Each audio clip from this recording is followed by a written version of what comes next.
Hi guys, எல்லாருக்கும் வணக்கம். நான் காஜி குக்கிங் உலகிலேருந்து நீங்கள் எல்லாரும் சூப்பராக இருப்பீங்கன்னு நான் நினைக்கிறேன். ஸோ அந்த சூப்பரான நாளோட இன்னைக்கு எங்களை வீட்டை கறி பவுடர் முடிஞ்சுது. அதாவது இலங்கை முறையில் நான் வீட்டில் தயாரித்து கொள்கிறேன் நான் அந்த கறி பவுடரை. ஸோ ஃப்ரெஷ்ஷாக இருக்குமென்றதுக்காக அந்த கறி பவுடர் முடிஞ்சிட்டு அதனால் அந்த கறி பவுடரை செய்ய போகிறேன். உங்களுக்கும் அந்த கறி பவுடரை செய்ய பண்ண போகிறேன். ஸோ இந்த காணொலியை யாராவது புதுசாக பார்க்குறீங்களா இருந்தால் முடிஞ்சால் பெல் ஐக்கோனை ப்ரெஸ் பண்ணி முடிஞ்சாலும் சப்ஸ்கிரைப் பண்ண கொடுத்துக்கொள்ளுங்க. அதே மாதிரி உங்களோட ஃப்ரெண்ட்ஸுக்கும் ஷேர் பண்ணுங்கள். ஏன்னு சொன்னால் அவையும் இப்படியான கறி பவுடர் செய்து கொள்வதற்காக கொஞ்சம் வித்தியாசமாக செய்ய போகிறேன். நம்மளால் நான் இப்படித்தான் செய்து கொள்வேன். ஸோ அவ ஃப்ரெண்ட்ஸும் இப்படியான கறி பவுடரை செய்து கொள்ளலாம்ன்றதுக்காக தான் நான் ஷேர் பண்ண சொல்கிறேன்.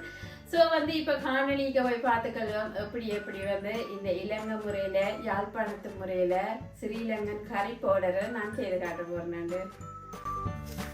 ஸோ இப்போ கறி பவுடர் செய்கிறதுக்கு அதாவது கொத்தமல்லி 300 கிராம், அதாவது காய்ந்த மிளகாய் 250 கிராம், இது காஷ்மீர் மிளகாய் கலக்கப்பட்டு நார்மல் மிளகாய், அதாவது நார்மல் மிளகாய் 100 கிராமும் காஷ்மீர் மிளகாய் 150 கிராமும் போட்டிருக்கிறேன்.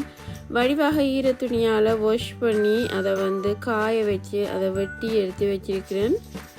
ஸோ இந்த மிளகாய் காஷ்மீர் மிளகாய் நல்ல ஒரு கலரை கொடுக்குமென்றதுக்காக அதை 150 கிராம் போட்டிருக்கிறேன். அடுத்ததாக கடலைப்பருப்பு 50 கிராம் எடுத்து வச்சிருக்கிறேன். இது கருப்பு மிளகு போட போகிறேன். இதுவும் 50 கிராம் இருக்கின்றது. ஸோ சின்ன சீரகம் 100 கிராம் போட போகிறேன். ஸோ சின்ன சீரகம் 100 கிராம் போட்டுக்கொள்ளுவோம். பெருஞ்சீரகம் பார்த்தீங்கன்னு சொன்னால் அது 100 கிராம் போட்டுக்கொள்ள போகிறேன். வெந்தயம் 30 கிராம், கராம்பு 30 கிராம்,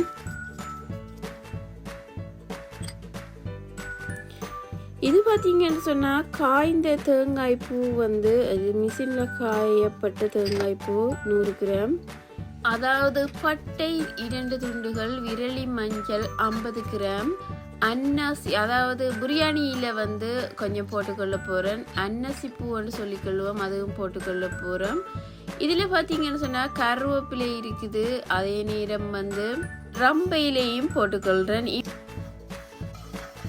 இப்போ சின்ன சீரகம் வறுத்தெடுத்துக்கொள்கிறேன். அதாவது சட்டி சூடேறினதும் ஒரு 2 நிமிடங்கள் வறுத்துக்கொள்கிறேன். இப்போ பெரிய அதாவது பெருஞ்சீரகம் என்று சொல்லிக்கொள்வோம், அதையும் வறுத்திருக்கிறேன்.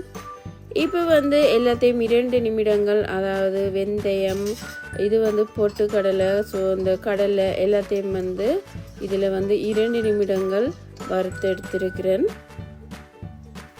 ஸோ எல்லாத்தையும் வறுத்து ஒரு போலுக்கு போட்டுக்கொள்கிறேன். இப்போ மிளகும் வறுத்துக்கொள்கிறேன். மிளகும் 2 நிமிடங்கள் தான் வறுத்துக்கொள்கிறேன். ஸோ சட்டி சூடேறினதும் 2 நிமிடங்கள் போதுமானது வறுத்து கொள்வதற்கு. ஸோ இப்போ பிரியாணியிலையும் பட்டையும் பட்டையை உடைச்சி போட்டு லைட்டாக வறுத்துக்கொள்ளுங்க.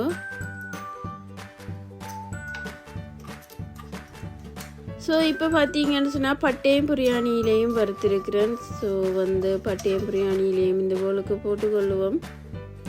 இப்போ பார்த்தீங்கன்னு சொன்னால் வால் மிளகு எண்ணுவோம், இல்லைன்னு சொன்னால் கராம்பு எண்ணுவோம். அதே மாதிரி அன்னாசிப்பூ பெரிய ரகத்தை சேர்ந்த அதாவது ஏலக்காய் சின்ன ஏலக்காய், அதாவது கருப்பு ஏலக்காய்னு பெரிய ரகத்தை சேர்ந்து அதுவும் போட்டிருக்கிறேன். ஸோ இதையும் எல்லாத்தையும் வறுத்ததுக்குள்ளே போட்டுக்கொள்கிறேன். இப்போ ரம்பையில் கருவேப்பிலை நன்றாகவே அதாவது மொறுண்டு வர்ற மாதிரி வறுத்தெடுத்துக்கொள்ளணும். பார்த்தீங்கன்னு சொன்னால் அந்த ரம்பையிலையும் கருவேப்பிலையும் வறுத்துக்கொள்கிறேன். இப்போ பார்த்தீங்கன்னு சொன்னால் டெசிகேட் கோகோனட் ரெண்டுவோம். இந்த கோகோனட் அதாவது காய்ந்த கோகோனட் 100 கிராம் இது போட்டிருக்கிறேன். சூப்பராக இருக்கும் இந்த தூளுக்கு இந்த கோகோனட் போட்டு அந்த தேங்காய் பூ போட்டு அரைக்கும் பொழுது. ஸோ தேங்காய் அதாவது தேங்காய் பாலே விட தேவையில்லை. இப்போ மல்லி 300 கிராம் வடிவாக கழுவி வச்சிருக்கிறேன். இந்த மல்லியை அது கழுவி காய வைத்து தான் இதை வச்சிருக்கிறேன். ஸோ இதை வறுத்துக்கொள்கிறேன். இது வறுக்கிறதுக்கு ஒரு 5 மினிட்ஸ் எடுக்கும். இது பார்த்தீங்கன்னு சொன்னால் அமர்த்தி பார்த்தீங்கன்னு சொன்னால் இப்படி உடையிற தன்மையாக இருக்கும். ஸோ அது வறுபட்டுட்டுது என்ற தன்மை ஸோ இப்போ அதை எடுத்துக்கொள்ள போகிறேன்.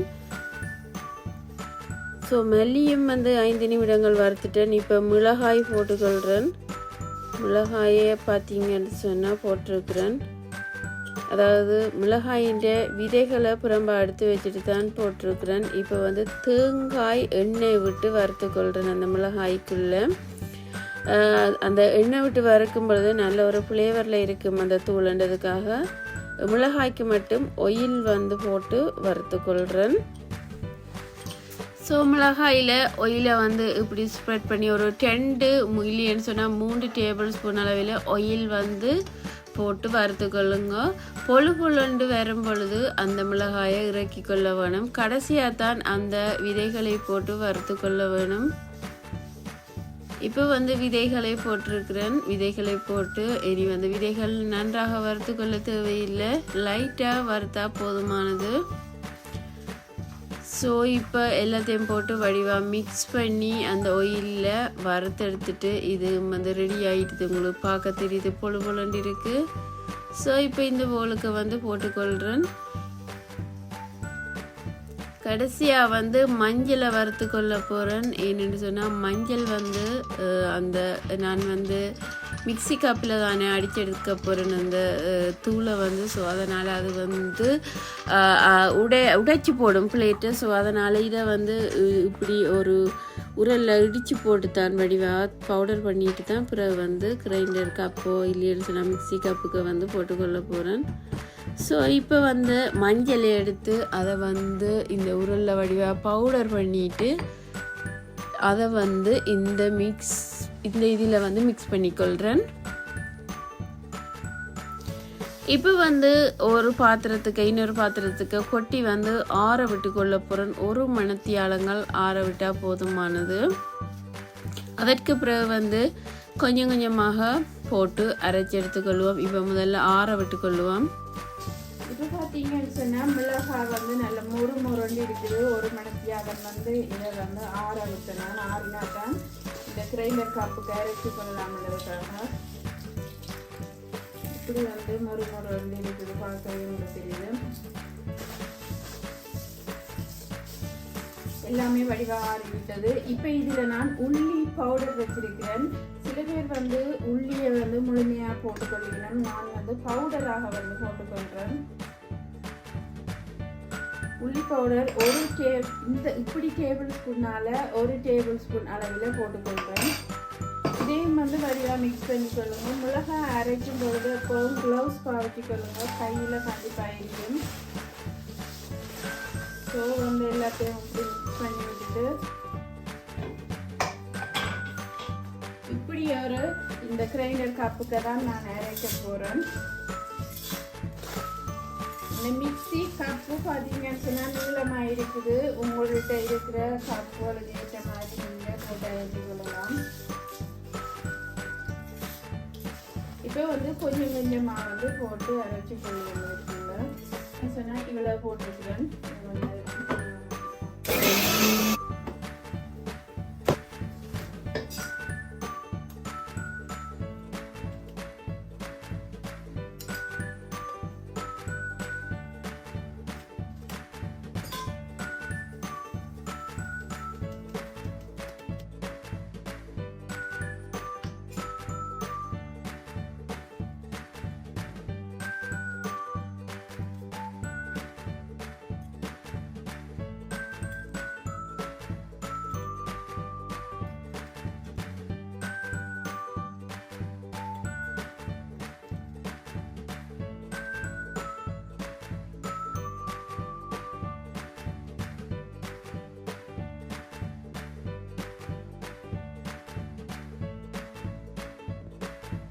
பார்த்தீங்கன்னு சொன்னால் சூப்பரான இலங்கை முறையில் செய்யப்பட்ட கறி பவுடர் செய்து காட்டியிருக்கிறேன். அதாவது செய்த முறையெல்லாம் பார்த்துருப்பீங்கன்னு நினைக்கிறேன். எப்படி செய்தேன்னு சொல்லி செய்கிறதும் ஈஸி, கொஞ்சம் வித்தியாசமாக செய்திருக்கிறேன். இப்படி செய்தீங்கன்னு சொன்னால் நீங்கள் தேங்காய் பால் எதுவும் விடாமல் வந்து சமைச்சு கொள்ளலாம். ஸோ அதனால் வந்து நான் இப்படித்தான் வீட்டில் செய்து கொள்வேன். உங்களுக்கு அதை வந்து ஷேர் பண்ணியிருக்கிறேன். அதே மாதிரி வந்து இந்த வீடியோ உங்களுக்கு பிடிச்சிருந்தா ஃப்ரெண்ட்ஸுக்கும் ஷேர் பண்ணுங்க. அதே மாதிரி இப்படியான கறி பவுடரை செய்து பார்த்துக்கொள்வதற்காக அதே மாதிரி பெல் ஐக்கானை வந்து டிங் என்று ப்ரெஸ் பண்ணி முடிஞ்ச யாரும் சப்ஸ்கிரைப் கொடுத்துக்கொள்ளுங்க.